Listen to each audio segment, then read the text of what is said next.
Welcome back guys to another GTA video, and in today's one we are going to be going through the career progress for the new business in the game, which is the salvage yard or the chop shop.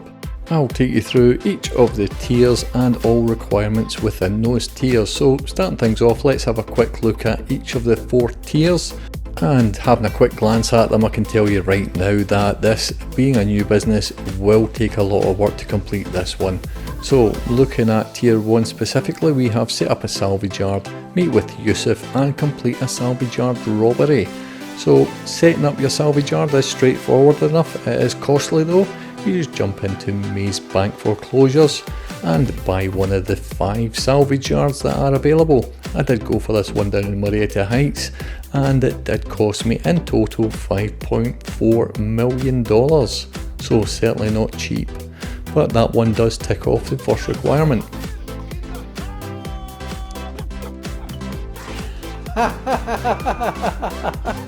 Entering your salvage yard for the first time will tick off the requirement to meet Yusuf.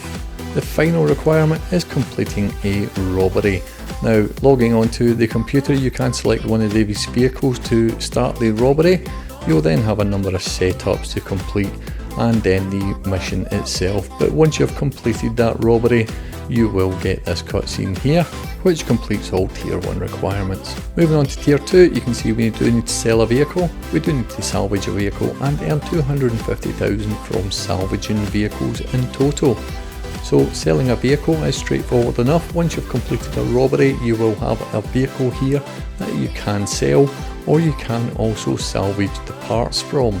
Now you can salvage these cars and it will count towards both your tier 2 and tier 4 requirements for salvaging, but until you hit that tier 4 requirement for selling that I'll talk about later, it is best to sell these vehicles. The sales themselves are fairly straightforward, just delivering it down to the terminal and then you will get the pop-up letting you know that you have completed the sale. The other way to salvage a vehicle is by buying a tow truck, and it will cost either $1.1 million or $650,000. Once purchased, the tow truck will be in your chop shop and all you need to do is jump in the cab and then click on the launch tow truck service. You're then given a mission by Jamal in which you do need to go and pick up an abandoned or wrecked vehicle from somewhere on the map.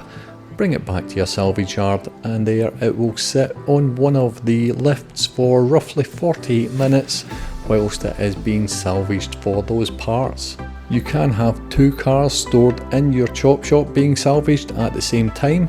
Once you have delivered the cars back to the chop shop after about 48 minutes, like I said, you will get a pop-up in the bottom left hand corner letting you know that the car has been fully salvaged. You can then go out and collect another one to begin the process once again.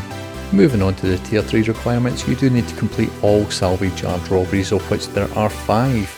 Unfortunately, there are only 3 available any one time and these are rotated on a weekly basis, so once you've completed the 3 robberies available to yourself, you do need to wait until each Thursday for them to be refreshed. You then also need to come sell 5 vehicles in perfect condition from the salvage yard robberies and complete all bonus challenges for 1 salvage yard robbery.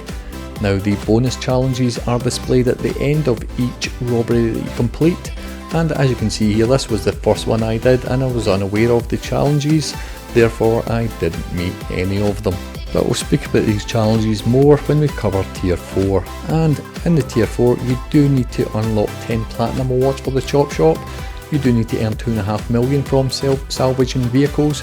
You do need to earn $10 million from selling stolen vehicles and complete all bonus challenges for all robberies.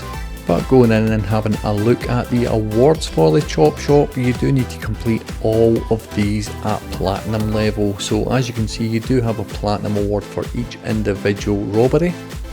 You then have a platinum award for the number of vehicles that you steal during the robbery. You have an award for completing preps during each robbery. You also have a platinum for the total amount sold and the total amount salvaged. You then also have a platinum award for the number of vehicles recovered using the tow truck service. So as you can see, this one will take a good amount of time to complete all these awards.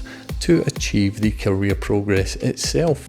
Moving on to the robbery challenges themselves, we do know 3 of the robberies at the moment, and for each robbery they do have 3 individual challenges that you must reach in order to obtain both the tier 3 requirement and the tier 4 requirement of completing all challenges on all robberies. The bad news is we can only complete our own robberies once per week.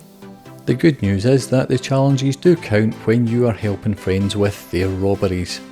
But there you have it guys, that is it from me for today. If you did enjoy the video or did find it useful, do leave a like, and if you are new here, why not consider subscribing.